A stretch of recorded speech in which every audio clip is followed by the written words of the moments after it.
Okay, it's Saturday, 7th of May, season's over, and joining me today is one of our players who came to fill in the last 6 games, Sam Cox. Sam, welcome. Thank you. Yeah, no, it's thoroughly been an enjoyable time, and my time at Braintree has got me enjoying football again. It's gave me the that edge that I needed. If I'm honest with myself, I probably needed to be at a club like this. Having come out of Hampton and Richmond Borough just after Christmas, probably lost a little bit of enthusiasm for the first time in my career. Went away on international, came back, and obviously Ryan has been fantastic for me and bringing me into the club, and to be part of this club has been the spark that I needed to start loving my football again. So very, very grateful. Right. Okay. So let's start with some of the basics. 31-year-old. Yeah. What do you support? Next. I'm loyal to Tottenham for everything that they've done for me over the years. Came in as a young 14-year-old and still working at the club today. It's been an unbelievable journey, and to see some of the players that have come in and out of the system, and some still playing now. The England captain and what will be England's greatest ever goal scorer, Harry Kane. Fortunate enough to have come through the academy with him. Was brought up an Arsenal fan with my dad, being from that neck of the woods, and obviously loyal to Tottenham since the age of 14, and I'm a huge fan of football. Right, and you're working there at the moment, is that right? Yeah, I've got the under 14s currently. Right. It's a challenging age group with decisions that are being made with retain and releases for under 15s and 16s. It's been really good for my development, having been with the under 15s for the last 4 or 5 years, working with Bradley Allen. But this year, having the onus of making decisions has been tough. But in terms of my own coaching development and my own coaching career, it's been priceless. So do you draw on your experience there? Because obviously when you left Spurs, the next step for you was Barnet, which I saw you debut. Yeah, that's where I first met you, at Barnet. I had. It was an up and down time in my time at Barnet. I made some unbelievable friends. I met some great people and fans and supporters of a club like yourself. Probably didn't play as much as I would have liked looking back then.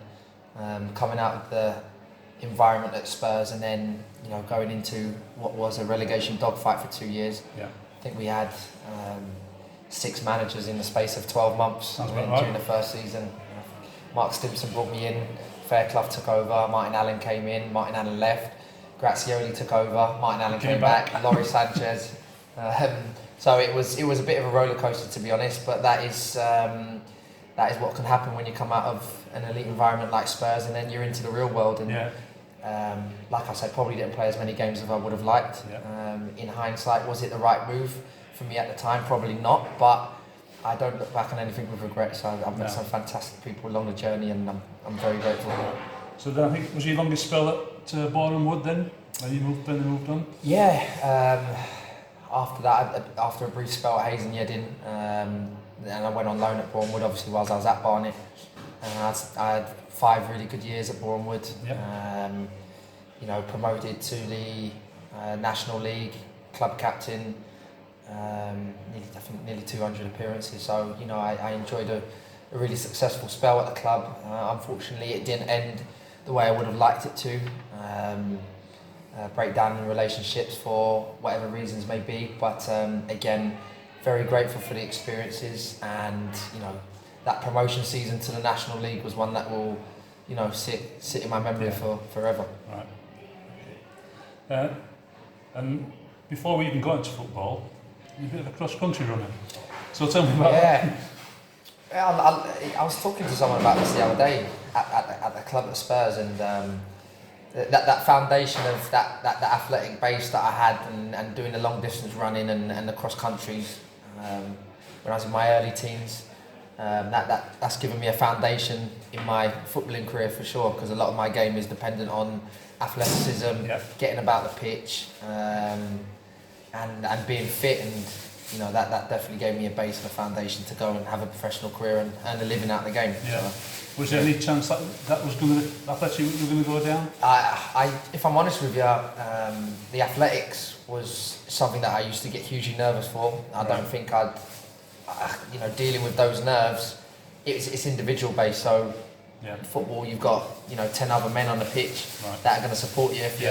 But the athletics, I remember, used to throw up before races, and I used to put a lot of pressure on myself to win races, which was tough. But my love and passion was always football, and that's what I wanted to do. And in hindsight, would I have been a cross-country runner or a long-distance runner? Possibly, but again, no regrets. Yeah, brilliant. So you've done your UEFA licence. Is there further things for you to do down the line? Is that what you want to get coaching when you hang up your boots? Yeah, so I obviously see myself 31 now, and I've developed a passion for coaching and developing. I've got a keen passion for one day managing. That's something that I'd love to do, and I'm constantly learning, even from Ryan, the way he speaks and the presence and the way he owns a room. I can take an awful lot from him, but you know, I like to pick the best bits from coaches and managers that I've worked with over the years, and also some of the managers that I haven't quite got on with or haven't liked, because it all develops what you do want to be when you're older, and your philosophy gets kind of developed and moulded from those that you worked with in the past. But certainly a career in managing and coaching and developing beckons for me, and I think now I'm going to continue to learn as much as I can at Spurs. I'm in a perfect environment to learn from some top coaches, and I need to get my pro licence done now. That's something that I aspire to do in the coming years. And once I hang my boots up, we'll see. We'll see, mate. So who, coach-wise or manager-wise, has had the biggest impact on you? Coaches that have had the biggest impact. I think, you know, it sounds cliche, but my first ever coach was my dad. Right. And you know, from an early age, taking me over the park and getting me to understand the basics, taking me over to watch live games. You know, I'll never forget the fundamentals that my dad taught me. So, you know, I have to mention my dad because he was my first ever coach. But going on from that, John McDermott and Alex Inglethorpe at Spurs. He played for Barnet as well, didn't he? Yeah, Alex did. Two of the best developers in the country, in my opinion. John now obviously working FA Director of Football, and Alex is Academy Manager at Liverpool, so both have gone on to have highly successful careers. And in and around that, I was very blessed to be amongst a rising, talented group of coaches like Ricardo Moniz we had over from Holland, who was a skills coach at the time, that brought so much out of me in my 1v1 game, defensively and offensively. He came in with Martin Yeo at the time, so a huge impact he's had on not only my playing career but now coaching career. Chris Ramsey, who actually signed me at the club, along with Bradley Allen, who I've had the pleasure of working with as an under-15 coach. But those coaches have been absolutely fantastic for me, and it would be rude for me not to mention my Guyana manager, Jamal Shabazz, who is arguably one of the best speakers that I've ever worked with, and being able to capture and captivate a changing room and get players to play for him. He is up there with the best that I've had the pleasure to work with. So there's a lot that I owe to, too many to name. Right. Well, you brought it up. That's next in Guyana. Yeah. What a year. Yeah. Captain of the club. Let's go for the country. Yeah. Tell me about it. What's the standard over there? What's the facilities like? Yeah, I've been doing it now for seven years. I got called up in 2015 under Jamal, who's the current manager now, and it's been a whirlwind and easily the best experience I've had in my life to represent a country and captain a country. It's been unbelievable. Some of the countries that I've seen, experiences that I had, players that I've got to play with and against. I can't tell you how proud and honoured I am every time I step over the line and I'm wearing a Guyana shirt. Did I think I would ever be a Guyana international if you said this to me 15 years ago when I was a young player at Spurs? No, I would never have said it, but God works in mysterious ways, and I've had the pleasure to play international football. Very grateful, and you know, we was very fortunate and blessed to have qualified, you know, the first ever Guyana team to qualify for a World Major Tournament in 2019, and I had the honour of captaining the team to the Gold Cup and captaining the boys against America. We played against Panama and Trinidad and Tobago. We finished the group third, but what an achievement for a country that's populated of under 1 million people. So the journey continues. I'm back in the fold now. We've got the Nations League to look forward to. I should be flying out in less than 10 days. So season doesn't stop for me, it keeps going. But standard-wise, you know, listen, the Caribbean, there's a lot of potential out there, a lot of potential that I don't think the European market is fully tapped into. I know a lot of the CONCACAF and America side, they often get the best players from that region, but I don't think European clubs have quite tapped into the best of the Caribbean. What's that? Not since Dwight York, Kenwyne Jones. There's not many, but I feel like there is some hidden gems out there that the European market hasn't quite tapped into, so there is something there. Brilliant. I think lastly, I want to bring your faith into it. Christian, devout Christian. Yeah, that's right. This is quite a strange thing to be doing in football, where it's win, win, win, and there's lots of spoiling going on out there. And how does that impact on your faith?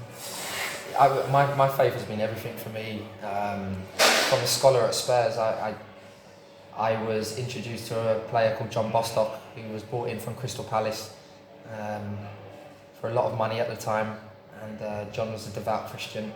And I'd always been inquisitive about my faith and asking questions about the afterlife and what's next, who's our creator. And John actually invited me to a small church in South London. We went there one day after training. I said, why not, let's go for it. And the pastor spoke and asked if anybody wanted to give their life at the end of that sermon. And you know, I gave my life to Christ that day, and I've never looked back. And you know, my faith has been everything for me in everything that I do, and especially football, because you know it can be tough environments. It is very dog eat dog, and a lot of stuff that goes on in changing rooms. But my faith has been my foundation to stay strong in Christ, and He's always kept me humble, kept me on the right path. He's guided me, and through every situation, whatever it may be, whether I've had conflict with managers or chairmen or on the pitch, I always know that there's a bigger picture than this football that I'm going through right now, and it's a journey, and I'm still learning. I'm still trying my best and trying to be a better human being, and I'm just trying to impact as many people as I can on and off the pitch. And you know, Christ is always the leader and the leader of the way, and I'm a huge advocate for men of faith, and like I say, you know, Jesus has been my cornerstone for the last 15 years. And, I think that's a good way to finish it. Sam, thanks very much. Thank you very much, my friend.